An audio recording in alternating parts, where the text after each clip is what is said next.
এক ইন্টারভিউতে লিওনেল মেসিকে জিজ্ঞেস করা হয়েছিল, লিও, তুমি তো একজন গ্রেট ফুটবলার, তোমার পরে বর্তমানে খেলা ফুটবলারদের মধ্যে কাদের তুমি সেরা মনে করো? মেসি খুব বিনয়ের সঙ্গে উত্তর দিয়েছিল, অনেকেই আছে, সবার নাম হয়তো এই মুহূর্তে মনে করে বলতে পারবো না, তবে Neymar, Kylian Mbappe, Eden Hazard, এদের মতো আরও কয়েকজন অসাধারণ ফুটবলার আছে। তখন ইন্টারভিউ একটু ঠাট্টা সুরে মেসির মুখ থেকে বিশেষ একটা নাম বের করার জন্য বললেন, আরেকজন তো আছে যার জার্সি নাম্বার 7। মেসি হেসে সঙ্গে সঙ্গেই উত্তর দিল, ও ক্রিস্টিয়ানো, সে আমার পরে হবে কেন, সে তো আমার সঙ্গেই।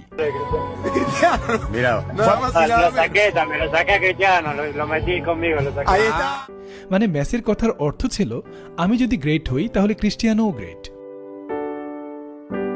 চিন্তা করুন কতটা সরল, কতটা সম্মানজনক আর বিনয়ী উত্তর। অন্যদিকে ক্রিস্টিয়ানো রোনালদোর একটা ঘটনার কথা ভাবুন। উজবেকিস্তানের বিপক্ষে 2 গোল করার পর সাংবাদিকরা যখন তাকে জিজ্ঞেস করল, মেসি তো হ্যাট্রিক করেছে, তখন রোনালদো কিছুটা বিরক্ত হয়ে সেখান থেকে চলে যেতে যেতে বলেছিল, কে কি করলো সেটা আমার দেখার বিষয় না, এমবাপ্পেও তো গোল করেছে। এত বড় মাপের ফুটবলার হয়েও এমন উত্তর অনেক সময় তার ব্যক্তিত্ব নিয়ে প্রশ্ন উঠায়। এখানে তার উত্তরটা কেমন হতে পারত? ভালো লেগেছে, আমি আর লিও প্রায় 15 থেকে 20 বছর ধরে একই মঞ্চ শেয়ার করছি, এটা ফুটবলের জন্য দারুণ ব্যাপার। মেসি হলে হয়তো এমন কিছুই বলতো, কারণ মেসি কখনো ক্রিস্টিয়ানোকে ছোট করে কথা বলেনি, বরং সবসময় সম্মান দিয়েছে। আর সবচেয়ে অবাক করার বিষয় হলো, রোনালদো নিজেই একসময় বিশ্বকাপকে নিজের ক্যারিয়ারের biggest and most ambitious dream বলেছিলেন। তার নিজের কাছেই বিশ্বকাপ ছিল ক্যারিয়ারের সবচেয়ে বড় স্বপ্ন, সবচেয়ে বড় মঞ্চ, সবচেয়ে বড় আকাঙ্ক্ষা।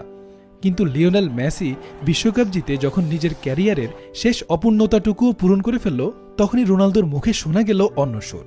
সে বলতে শুরু করল, বিশ্বকাপের 7-8 ম্যাচ নাকি এত গুরুত্বপূর্ণ কিছু না।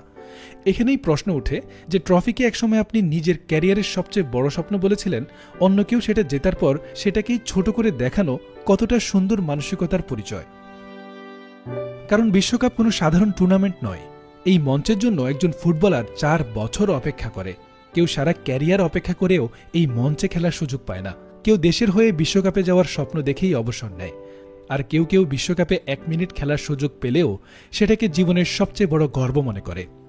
সেখানে বিশ্বকাপের গুরুত্বকে ছোট করে কথা বলা শুধু একটা টুর্নামেন্টকে ছোট করা না, এটা হাজারো ফুটবলারের স্বপ্ন, পরিশ্রম আর আবেগকেও ছোট করে দেখানোর মতো।